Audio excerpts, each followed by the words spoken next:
जय हिंद मेरे little champs, कैसे हो आप सभी। आई होप एकदम फर्स्ट क्लास होंगे और बहुत अच्छी तरीके से अपनी पढ़ाई कंटिन्यू कर रहे होंगे। बेटा, जो हमारी सीरीज चल रही है एनसीईआरटी जो न्यू आई है बुक क्लास 8 के लिए, उसमें अब तक हमने स्क्वायर सारे कंप्लीट कर लिए हैं। अगर आपने स्क्वायर नहीं देखा है तो जाकर के जितने भी डिटेल कॉन्सेप्ट वगैरह हैं सब कुछ उसको पढ़ लीजिए बेटा आराम से। अब हम बात करते हैं बेटा अपने मैथ्स में एनसीईआरटी जो चैप्टर 1 है यानी स्क्वायर एंड क्यूब, उसमें हम पढ़ने वाले हैं बेटा क्यूब। यहाँ पर क्यूब रूट लिखा हुआ है। आई थिंक ये पहले हम क्यूब पढ़ेंगे बच्चा, ठीक है। इसको आप इस पर थंबनेल पर मत जाओ। ये क्यूब अगली क्लास में हम क्यूब रूट पढ़ने वाले हैं बच्चा। तो ये हमारा क्या है बेटा, क्यूब वाला पोर्शन है, ठीक है। तो हम यहाँ पे क्या पढ़ने वाले हैं, क्यूब पढ़ने वाले हैं पार्ट 7 में, ठीक है बच्चा। तो यहाँ पर हम क्यूब को समझेंगे कि कैसे क्या क्या चीजें होती हैं, उसकी शॉर्ट ट्रिक्स क्या होती हैं, अप्रोच क्या होती है और आपको प्रैक्टिस कहाँ पे करना है। तो चलिए बिना किसी देरी के हम क्लास को स्टार्ट करते हैं। और सबसे पहले देखते हैं बेटा कि जो आपका ये टेक्स्ट बुक है, पेज नंबर आई थिंक 11 है ये, उसमें हमारा पॉइंट स्टार्ट होता है बेटा कहां से। ये देखो यहाँ पर लिखा है ना क्यूबिक नंबर्स। क्यूबिक नंबर्स होते क्या है, जैसे स्क्वायर में क्या होता है बेटा, आपने स्क्वायर में पढ़ा है। स्क्वायर में क्या होता है कि एक नंबर को उसी में जब हम 2 बार मल्टीप्लाई कर देते हैं तो वो स्क्वायर नंबर बन जाता है। यानी जैसे 2 को 2 बार मल्टीप्लाई कर दिया, 4 को 2 बार मल्टीप्लाई कर दिया जाए तो वो स्क्वायर बन जाता है। उसी तरीके से हमारा क्यूब होता है। क्यूब का मतलब होता है 3। इसको हम इस साइन से दिखाते हैं बेटा। ये देखो, अगर हमने ऐसे लिख दिया तो ये हमारा क्यूब हो गया। इसके ऊपर अगर हमने लिख दिया तो ये हमारा क्यूब रूट बन गया।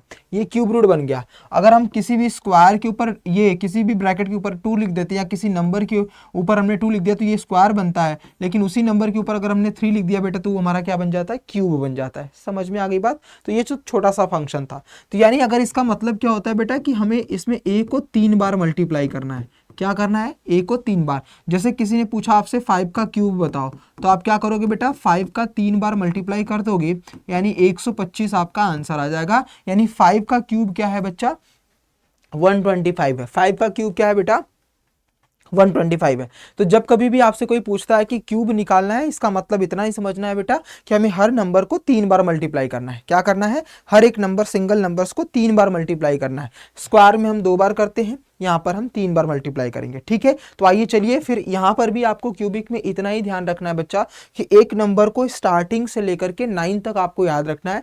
आगे याद रखने की जरूरत नहीं है, सारा स्मार्ट अप्रोच आप लोग सीख लोगे बेटा। देखो कैसे निकालना है। सिंपल सा पहला स्टेप्स तो यही है कि जब कभी भी आपके सामने ऐसा नंबर्स आता है तो उसको 3 बार मल्टीप्लाई करना होता है। यही हमारा एक क्यूबिक नंबर्स बन जाता है। यानी अगर हम बात करें बेटा कुछ पैटर्न, जैसे आप लोगों को पता है कि जब कभी भी हमें पहचानना होता है कि कौन सा स्क्वायर है, हमने पढ़ा था कि अगर किसी नंबर के लास्ट में 0, 1, 4, 6, 9 और 5, अगर ये सारे वर्ड, ये सारे यूनिट डिजिट पर, यानी सिंगल जो आपका एन डिजिट होता है यूनिट डिजिट, उस पर अगर ये सारे नंबर आ जाते हैं तो हम क्या कहते थे कि वो स्क्वायर में हो सकता है। यानी उसका स्क्वायर, वो स्क्वायर नंबर हो सकता है 99%, 1% हम उसको चेक करते हैं। इसके अलावा अगर किसी यूनिट डिजिट पर 2, 3 एंड 7, 8 आता है तो इसका मतलब वो कभी भी क्या होता है, स्क्वायर नहीं होता है। वो नंबर्स स्क्वायर नहीं होते। ये हमने लास्ट क्लास में सीखा था। तो क्या ऐसा पॉसिबल है बेटा कि क्यूब में भी ऐसा कोई नंबर्स होगा जिसके यूनिट डिजिट पर हम पहचान सके। तो आइए पहले इसको हम देखते हैं बेटा क्या क्या हो सकता है। जैसे 1 का क्यूब करोगे तो आपको 1 को कितनी बार मल्टीप्लाई करना पड़ेगा बेटा, 3 बार, यानी इसका आंसर 1 आएगा। 2 का क्यूब करोगे बच्चा तो 2 को कितनी बार मल्टीप्लाई करना होगा, 3 बार आ जाएगा। 3 का क्यूब करोगे तो 3 को भी 3 बार मल्टीप्लाई करोगे आप, यानी 27 आ गया। 4 का क्यूब करना है तो 4 को 3 बार मल्टीप्लाई करोगे तो आ जाएगा 64। उसी तरीके से 5 का क्यूब करेंगे तो 5 को भी 3 बार मल्टीप्लाई कर देंगे बेटा, यानी आ जाएगा 125। फिर 6 का क्यूब करेंगे तो 6 को भी 3 बार मल्टीप्लाई करेंगे, यानी ये आ जाएगा 216। फिर 7 का क्यूब करना होगा तो 7 को भी हमें 3 बार मल्टीप्लाई करना होगा, जिसका आंसर 343 आएगा। फिर 8 का क्यूब करेंगे तो 8 को भी हमें 3 बार मल्टीप्लाई करना होगा, यानी ये 512 आ जाएगा, ठीक है। उसके बाद एक बचता है हमारा 9 का क्यूब, तो 9 को भी हमें 3 बार मल्टीप्लाई करना होगा, जिसका आंसर आ जाएगा 729। और हम 10 का क्यूब करेंगे तो 10 को भी हमें 3 बार मल्टीप्लाई करना है, यानी 000 आएगा। इसका मतलब क्या है बेटा, देखो स्क्वायर में आपको पता है बच्चा कि जब हम स्क्वायर पढ़ते थे चैम्प्स तो वहां पर हमें 2 जीरोस कंपलसरी एंड डिजिट पर चाहिए होते थे। तो एंड डिजिट के लिए अगर किसी नंबर के लास्ट में 2 जीरो है तो चांसेस है बेटा कि उसका स्क्वायर बन सकता है या स्क्वायर रूट निकाला जा सकता है। वैसे ही क्यूब के केस में बेटा आपको 3 जीरोस कंपलसरी हैं, 2 जीरोस से क्यूब नहीं बनता है। कितने जीरोस चाहिए? 3 जीरो। क्यों? क्योंकि पावर में 3 है बेटा, तो 3 जीरोस कंपलसरी हैं, यानी 3 3 का पेयर बनेगा। जैसे स्क्वायर में हम 2 2 का पेयर बनाते थे, वैसे क्यूब में हम कितने का पेयर बनाएंगे? 3 3 का पेयर, यानी जो भी नंबर्स होगा वो अपने आप में 3 बार मल्टीप्लाई किया जाएगा। वैसे जीरो है तो 3 जीरो बनेगा, तभी वो क्यूब बनेगा बेटा।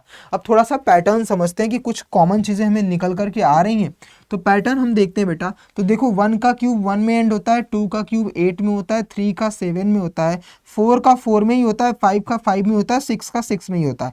यानी अगर हम देखें बच्चा तो हमारा जो क्यूब है कि 1 का 1 में होता है बेटा, 1 का किस में होता है? 1 में ही होता है।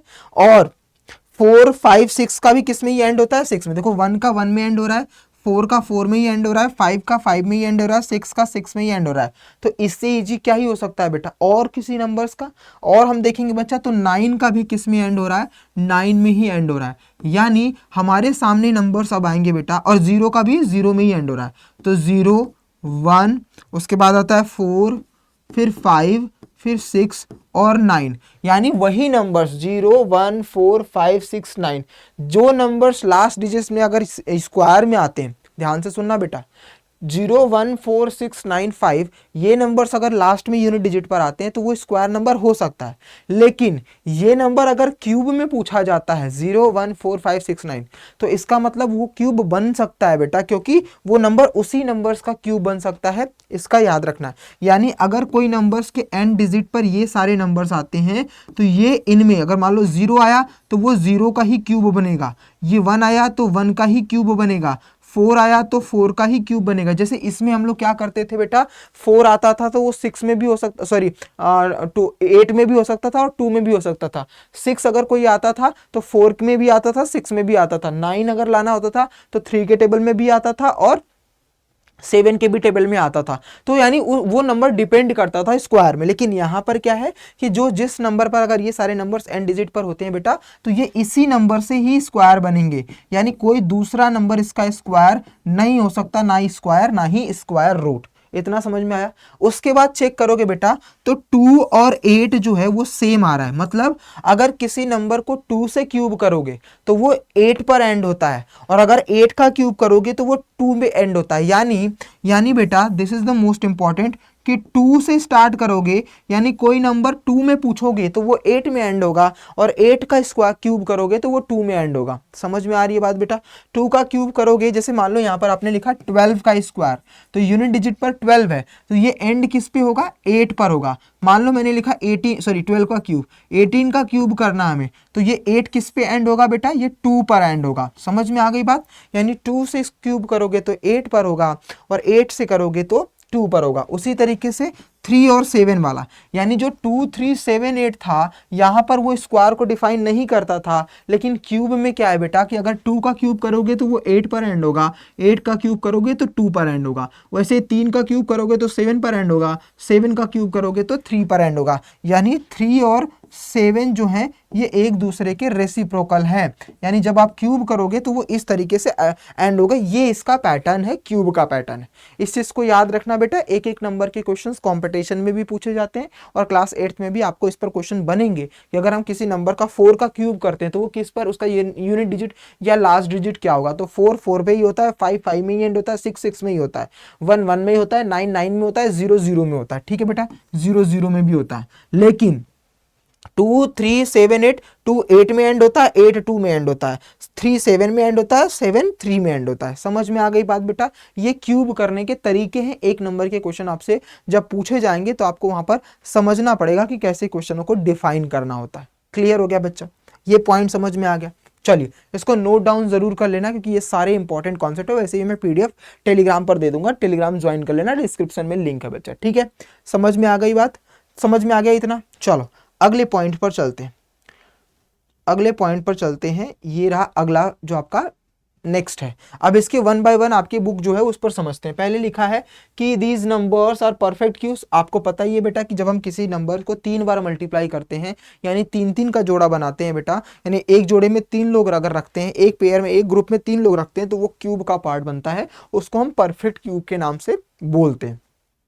ठीक है बेटा, और परफेक्ट क्यूब को हम 3 बार मल्टीप्लाई करते हैं, यानी उसको हम ऐसे लिख सकते हैं जैसे मैंने लिखा कि n का क्यूब करना है तो n को 3 बार मल्टीप्लाई कर सकते हैं और उसको इस तरीके से रिप्रेजेंट कर सकते हैं कि हमने ये क्यूब बोला है। ठीक है, अब इस टेबल को हमें कंप्लीट करना है। तो बेटा मैंने 10 तक तो लिख दिया है, अब तुम 3 3 बार मल्टीप्लाई करके कमेंट में इसका 12 का, 15 का, 16 का और 20 का देखना। अब बेटा देखो, अब अभी जो तुमने पढ़ा है ना उसका लॉजिक देखो। देखो बेटा 1 का 1 में एंड हो रहा है, 2 का 8 में, 3 का 27, 4 का 64, 5 का इतना है। अब यहाँ पर जो आएगा वो तो मैंने लिख करके दिखा दिया, लेकिन 11 से लेकर के 20 तक देखो। देखो बेटा 1 फिर से 1 में एंड हो रहा है, अब यहाँ पर 2 दिया है तो इसका मतलब 12 जो होगा वो 8 में ही एंड होगा।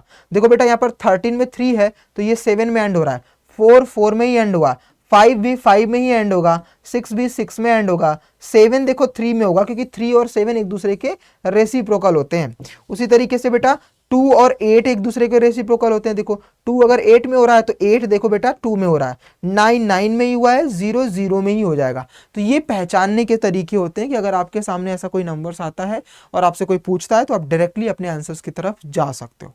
ठीक है, समझ में आया। तो इन्होंने पूछा भी है कि we know that 0 1 4 5 6 9 are the only last digit possible for square number, possible for squares. What are the possible last digit cube. Cube के लिए मैंने आपको पूरा कंडीशन समझा दिया है बेटा कि क्यूब की कंडीशंस में क्या क्या होती है, कैसे कैसे क्या क्या लॉजिक लगता है।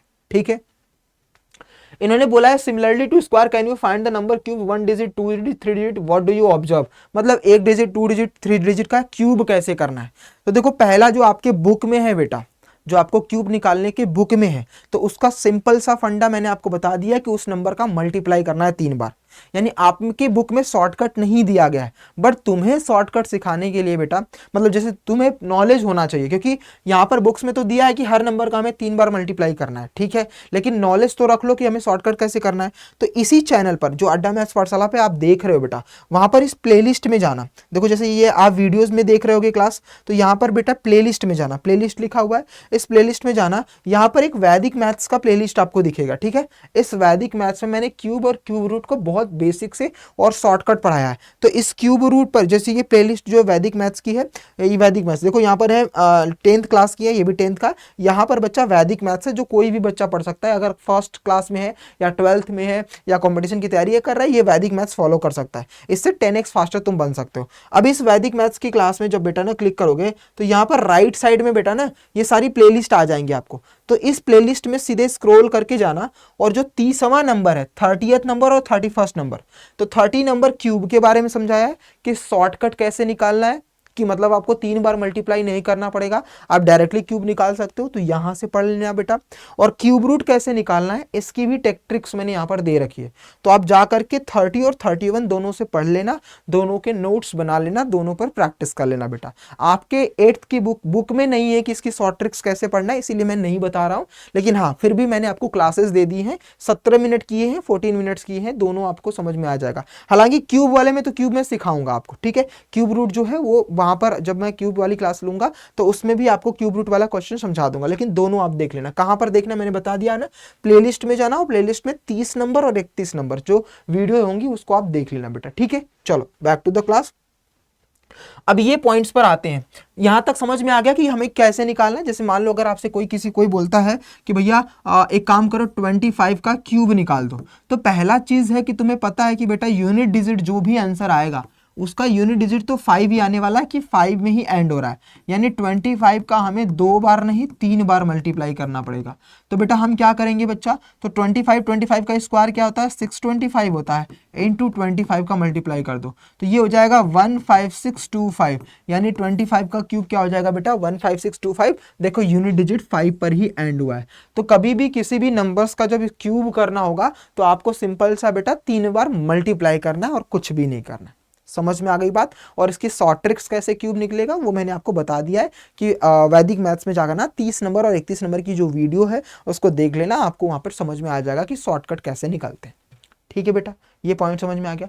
चलिए नेक्स्ट पॉइंट यहाँ पर है टैक्सी कैब नंबर। ये क्या होता है टैक्सी कैब नंबर? एक बार हमारे जो मैथमेटिशियन रामानुजन जी हैं, जो हमारे मतलब गॉड ऑफ मैथ्स बोल सकते हैं, मैथ्स के भगवान जी हैं, जिन्होंने मैथ्स पूरी तरीके से बनाई है, इवॉल्व किया है, हमारे देश के ही रहने वाले श्री रामानुजम जी, वो और एक हार्डी, ये लोग जो ना जो अपना एक कॉलेज है, कॉलेज का नाम क्या था आई थिंक, जो हमारे टैक्सी कैब नंबर्स एक पॉइंट्स में यहाँ पे लिखा होगा, हाँ, हार्डी, यूनिवर्सिटी ऑफ कैम्ब्रिज में ये लोग क्या करते थे, इनके दोस्त थे रामानुजन जी और एक जीएच हार्डी जी, यानी ये दोनों लोग एक दूसरे मतलब बहुत ज़्यादा ही फ्रेंड सर्कल थे। तो एक दिन रामानुजन जी जो है ना वो एडमिट हो जाते हैं, बीमार हो जाते हैं, तो वो हार्डी उनको देखने के लिए आते हैं। तो जिस नंबर में, जिस टैक्सी में वो बैठ करके आते हैं, ध्यान से सुनना, देखो इसको बोलते हैं कि मैथ्स के सुपर जाइंट लोग, मतलब सोच भी नहीं सकता कोई बंदा कि एक बंदा सामने बीमार है और आप जा रहे हो किसी टैक्सी में बैठ करके, तो टैक्सी के नंबर को ही देख करके टैक्सी कैब नंबर बना दिया। यानी ये नाम टैक्सी कैब कुछ अलग से नंबर नहीं है बच्चा। हार्डी जी जब रामानुजम जी को देखने हॉस्पिटल जा रहे थे, तो जिस टैक्सी में बैठ करके वो गए थे, जिस टैक्सी में बैठ करके गए थे बेटा, उस टैक्सी के पीछे नंबर लिखा होता है। तो उन्होंने सोचा, उस टैक्सी के पीछे लिखा था 1729, ठीक है, 1729 उस टैक्सी का नाम नंबर था। तो अब 1729 नंबर था, तो उन्होंने जाकर के हालचाल नहीं पूछ रहे हैं रामानुजन जी से, जाकर के ये नहीं पूछ रहे कि भाई बताओ तुम्हारा हालचाल क्या है, तुम कैसे हो, ये लो फल फ्रूट्स लेकर के आए हो, जो आजकल नॉर्मल चलता है। वो जाकर के बोलते हैं रामानुजन जी क्या आपको पता है मैं जिस टैक्सी से आ रहा था ना, वहां पर एक नंबर लिखा था 1729, और ये नंबर्स ने एक बेहतरीन चीज तरीके से, मतलब इसमें कुछ यूनिकनेस हमें देखने को मिल रहा है। तो उन्होंने बोला था कि 17 रेदर और डल नंबर, मतलब एक तरीके से वो बोल रहे हैं कि रामानुजन जी को बोले कि एक तरीके से बहुत जैसे टैक्सी कैब बैठते हैं ना, तो टैक्सी में बैठ करके जब वो वापस आए नंबर देखा तो उनको अच्छा नंबर नहीं लगा, जचा नहीं। किसको? जीएच हार्डी जी को। तो वो रामानुजन जी के पास जाते हैं और उनसे कहते हैं कि यार मैं टैक्सी से आ रहा था और टैक्सी में जो नंबर था ना वो बहुत भद्दा सा लग रहा था, मतलब मजा नहीं आया नंबर, क्योंकि मैथ्स वाले जो सर और जो साइंटिस्ट होते हैं उनको मैथ्स के नंबर देख करके पसंद आ जाते हैं, मतलब नंबर से उनको प्यार रहता है बेटा, तभी तो वो उतने बड़े बड़े महान गणितज्ञ बने थे, मैथमेटिशियन बने थे। तो उनको मजा नहीं आया जीएच हार्डी जी को। तो उन्होंने रामानुजन से कहा ये तो एक डल नंबर है, बेकार नंबर है, भद्दा सा नंबर है। तो रामानुजम जी ने कहा नहीं हार्डी, ये एक बहुत ही इंटरेस्टिंग नंबर है। अब रामानुजम जी सोचो एडमिट है और उन्होंने इसका लॉजिक बना दिया, मतलब इस नंबर को प्रूव कर दिया बेटा, वहीं से एक नाम आ गया क्या कि एक इंटरेस्टिंग नंबर है ये, स्मॉलेस्ट नंबर, यानी it is the smallest number that can be express the sum of two cubes in two different way. मतलब जब हम इस 1729 का जब हम निकालेंगे बेटा, इस नंबर का क्यूब देखेंगे, तो इसका क्यूब करने पर यानी 1 का क्यूब प्लस 12 का क्यूब, इन दोनों के नंबर्स को जब प्लस करेंगे बेटा तो 1729 आएगा। उसी तरीके से 9 क्यूब प्लस 10 का क्यूब, इन दोनों का जब क्यूब करके प्लस करेंगे बेटा तो भी 1729 आएगा। यानी उनका कहना था कि ऐसे दो कोई भी नंबर्स जो आपको डल नंबर्स लगते हैं, उन नंबरों में अगर हम देखें किसी दो नंबर के क्यूब का सम कर दें, ध्यान से सुनना बेटा, किसी दो नंबर्स के क्यूब का अगर सम दो अलग अलग तरीके से लिखा जा सकता है, जैसे 11729 को हम ये भी लिख सकते हैं बेटा, हम ये भी लिख सकते हैं, यानी दो नंबरों को क्यूब करके उनका सम कर दिया जाए, तो ऐसे नंबरों को बोला जाता है टैक्सी कैब नंबर। हालांकि वो टैक्सी से बैठ करके आए थे बेटा टैक्सी में, तो टैक्सी और कैब, कैब भी होती है बेटा, उसी का नाम होता है। तो अपनी मॉडर्न युग में ऐसे चीजों को बताने के लिए टैक्सी कैब नंबर नाम दे दिया गया, यानी वो लोग टैक्सी से पढ़ करके taxi cab number, taxi cab कोई अलग से नहीं होता है। तो जब भी आपसे कोई पूछता है what is the taxi cab number, बस इतना बताना है कि जब भी हम किसी नंबर्स को का क्यूब करके उसका सम कर देते हैं दो डिफरेंट तरीके से, यानी can be expressed as the sum of two cubes in two different ways, यानी दो क्यूब को दो डिफरेंट वेज में अगर हम रिप्रेजेंट कर सकते हैं तो उस नंबर को टैक्सी कैब नंबर कहा जाता है। समझ में आ गई बात बेटा? एग्जाम्पल के लिए ये है, because of this story 1729 has since been known as the Hardy Ramanujan number, इनको बोला जाता है हार्डी रामानुजन नंबर। तो अगर कभी आपके सामने टैक्सी कैब नंबर आता है तो उसको एक और नाम से बोला जाता है बेटा हार्डी रामानुजन नंबर, यानी जिसको हम टैक्सी कैब नंबर बोलते हैं, और वो कौन सा बेटा 1729। And numbers that can be expressed as the sum of two cubes in two different ways are called taxi cab number. समझ में आ गया बेटा? समझ में आ गया। अब यहाँ पर एग्जाम्पल के लिए दिया हुआ है the next two taxi cab number 1729 है, 4104 है, 13832 है। तो आप इसको दो तरीके से रिप्रेजेंट करके पॉजिटिव क्यूब में अपना आंसर्स बता सकते हो। तो फॉर एग्जाम्पल के लिए आपके पास 179, 4104, 138 32 है बेटा। तो इसका मुझे आंसर्स बताना बेटा कि ऐसे कौन से नंबर्स है जिसका क्यूब करने पर हमारे पास ये दो तरीके से सम करने पर आ जाएगा। डिफरेंशिएट ऐसे ही कर सकते हो बेटा, 4104 को कैसे लिख सकते हो, 13832 को कैसे लिख सकते हो, इसका आंसर आप देख लेना। तो ये एक थियरी दी थी हार्डी और रामानुजम जी ने। हार्डी और रामानुजम जी ने जब एक थियरी दी थी, इसी नंबर्स को हार्डी रामानुजम नंबर भी बोला जाता है या फिर टैक्सी कैब नंबर भी बोला जाता है। ठीक है बेटा, यहां तक समझ में आ गया। चलिए नेक्स्ट पॉइंट पर समझते हैं। अब एक मोस्ट इंपॉर्टेंट पॉइंट है, हेडिंग डाल लेना आप लोग। परफेक्ट क्यूब्स तो हम लोगों ने समझ लिया कि परफेक्ट क्यूब क्या होता है, कि कोई भी नंबर अगर 3 बार मल्टीप्लाई किया गया है तो वो परफेक्ट नंबर होता है। एक होता है बेटा कॉन्जिक्यूटिव ऑड नंबर से भी परफेक्ट क्यूब हमें निकाला जा सकता है। जैसे हमने स्क्वायर में पढ़ा था कि perfect square consecutive odd number का सम करने से भी होता है, निकलता है। वैसे ही यहां पर भी परफेक्ट जो क्यूब होते हैं बेटा वो कॉन्जिक्यूटिव नंबर्स को सम करने पर भी निकलते हैं। यानी आपके सामने देखो बेटा, जैसे 1 आया है तो 1 में अगर आप 1 बराबर 1 या 1 क्यूब कर सकते हैं। अब 1 के बाद जो नेक्स्ट 3 नंबर्स हैं जो ऑड नंबर है, उनको जो सम करोगे ना बेटा तो उसका आंसर आ जाएगा बेटा, सॉरी 2 नंबर, 1 के बाद 2 नंबर्स क्या है 3 और 5, तो वो 8 आता है जो कि 2 का क्यूब है।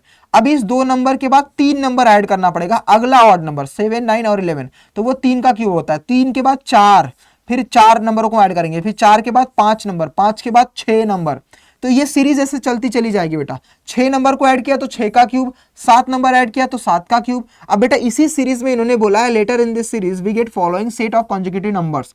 तो तुम्हें पता है मेरे रॉकस्टार, तुम्हें पता है कि जितने नंबर्स हम सम करते हैं ऑड नंबर का, ध्यान से समझना इस कॉन्सेप्ट को, कि जितने ऑड नंबर हम ऐड करते हैं वो उसका टोटल हमेशा उस काउंटिंग नंबर का क्यूब होता है। कहने का मतलब है बेटा कि जैसे मान लो आपके सामने 10 नंबर को ऐड किया गया है, 10 ऑड नंबर, मैं नंबर बोल रहा हूं तो ऑड नंबर समझना, 10 कॉन्जिक्यूटिव ऑड नंबर को अगर प्लस किया है तो 10 आया तो वो 10 का क्यूब बनेगा। जैसे इसमें बोला है 1 2 3 4 5 6 7 8 9 10, तो इन्होंने क्या बोला है बेटा 10, तो 10 का क्यूब कितना होता है 1000 होता है। अब आप इसको प्लस करके देख लेना है बेटा, ये आपका आंसर 1000 ही आएगा। क्या आएगा 1000 आएगा। तो ऐसे एग्जामिनर आपसे डायरेक्ट क्वेश्चन पूछ सकता है बेटा, आपके एग्जाम में क्वेश्चन ऐसे बन सकते हैं। बस इतना याद रखना कि काउंट करना, जितने भी कॉन्जिक्यूटिव ऑड नंबर काउंट करने पर हमें मिलेंगे उसी का वो क्यूब बनता है। जैसे इसमें 1 का क्यूब है तो 1 नंबर ऐड हुआ है, फिर से देखना बेटा, अगर हमने 1 किया है तो 1 का क्यूब बनेगा। अब इसमें हमने 2 नंबरों को, दो कॉन्जिक्यूटिव ऑड नंबर को ऐड किया है तो 2 का क्यूब होगा। फिर हमने 3 नंबरों को ऐड किया तो वो 3 का क्यूब, फिर हमने 4 कॉन्जिक्यूटिव को ऐड किया तो 4 का क्यूब, फिर हमने 5 को ऐड किया तो वो 5 का क्यूब, फिर 6 को ऐड किया तो 6 का क्यूब। अब हमने यहाँ पर 10 को ऐड किया तो ये किसका हो जाएगा बेटा 10 का क्यूब हो जाएगा। वैसे लेकिन याद रखना बेटा कॉन्जिक्यूटिव होना चाहिए। कॉन्जिक्यूटिव का मतलब जहां पर एंड हो रहा है उसके नेक्स्ट ऑड नंबर से नेक्स्ट जितने भी काउंटिंग आप करोगे वो उसका क्यूब बन जाएगा बेटा। ठीक है, समझ में आ गई बात, क्लियर हो गया। तो यहां तक हमने पूरा का पूरा क्यूब समझ लिया बेटा। हमारा क्यूब का पूरा लेक्चर खत्म होता है यहीं पर। आप जाकर के वो क्यूब वाला शॉर्टकट भी सीख लेना बेटा। कहां से, इसी पर प्लेलिस्ट में जाना। प्लेलिस्ट एक बार फिर से बता देता हूं, देखो बेटा ये हमारी प्लेलिस्ट है। जैसे आओगे इसी चैनल पर आओगे बेटा, इसी चैनल पर आओगे तो यहाँ पर देखो बेटा इस होम पेज पर प्लेलिस्ट दिखेगी। प्लेलिस्ट में जाना, यहाँ पर वैदिक मैथ्स कुछ करके आएगा प्लेलिस्ट, इस पर क्लिक करना और क्लिक करते ही जो 30 नंबर होगा 30th नंबर, ये क्यूब का है, लिखा है यहाँ पर क्यूब, तो इसको जाकर के देख लेना, शॉर्टकट आपको पता चल जाएगा बेटा। ठीक है, चलो मिलते हैं अगली क्लास में। अब हम अगली क्लास में क्यूब सीखेंगे क्योंकि अगला पैटर्न क्या है बेटा, क्यूब रूट, सॉरी क्यूब तो सीख लिया, अब हम क्यूब रूट्स अगली क्लास में सीखेंगे बेटा। ठीक है, तब तक के लिए ख्याल रखिए अपना, अपने पेरेंट्स का भी। इसका रिविजन कर लेना, नोट्स मैं ये दे दूंगा बेटा, कहाँ पर, टेलीग्राम पर ही। तो जो क्लास चल रही है इसके डिस्क्रिप्शन में भी हमारा बेटा क्या है, टेलीग्राम है। तो मिलते हैं अगली क्लास में। आपको क्या करना है बेटा कि अगर आपने पिछली क्लास नहीं देखी है तो उसको रिवाइज कर लेना, और रिवाइज करने के बाद इसका प्रॉपर नोट्स बना करके इस भी प्रैक्टिस कर लेना बेटा। ठीक है, ये क्वेश्चन, ये पॉइंट इंपॉर्टेंट है, ये पॉइंट इंपॉर्टेंट है, तो इसको नोट करके इस पर प्रैक्टिस कर लेना, इस पर क्वेश्चन बनेंगे बेटा। ठीक है, मिलते हैं अगली क्लास में, तब तक के लिए ख्याल रखिए अपना, अपने पेरेंट्स का भी। जय हिंद मेरे रॉकस्टार। अगर चैनल पर नए हो बेटा तो चैनल को सब्सक्राइब कर लेना। Bye bye.